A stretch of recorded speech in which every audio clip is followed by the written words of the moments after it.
السلام علیکم۔ اس ویڈیو میں ہم انشاءاللہ جو لیٹر آئی ہے اس کا تلفظ پڑھیں گے۔ جو اس کا تلفظ جو ہوتا ہے یہ اس کی مختلف رولز ہیں، مختلف رولز کو ہم دیکھیں گے اس ویڈیو میں۔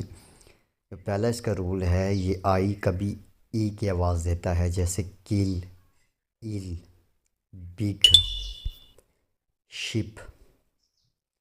اس طرح دوسرا اس کا رول یہ ہے کہ آئی کی آواز کبھی آئی ہوتی ہے، جیسے kind, mind, mic, bind.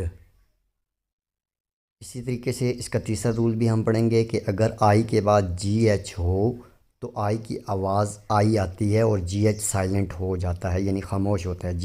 G H کو ہم نہیں پڑھتے۔ پھر دیکھیں جی، لائٹ، ہائی، نائٹ۔ یہ دیکھیں نائٹ میں بھی دیکھ لیں کہ آئی کے بعد جی ایچ ہے اور جی ایچ یہ جو ہے یہ سائلنٹ ہے، یعنی یہ لکھا جائے گا لیکن پڑھا نہیں جائے گا۔ اس طرح رائٹ۔ اس کے بعد تیسرا اس کا اگلا رول ہے کہ آئی کی آواز کبھی آ کی بھی آتی ہے، جیسے ڈرٹ، فرم، برتھ، شٹ۔ اس طرح ایک اور رول یہ ہے کہ آئی کا تلفظ کبھی اے ہوتا ہے، جیسے ایڈمائر، مائر، اے کی آواز بھی آتی ہے۔ آئی ای یا ای آئی ایک ساتھ آئیں تو اس کا تلفظ ای ہوتا ہے، جیسے آئی ای اور ای آئی یہ دو ورڈ اگر ساتھ آئیں تو اس کا تلفظ ای ہوتا ہے، جیسے اچیو، پیس، نائدر، ڈسیو۔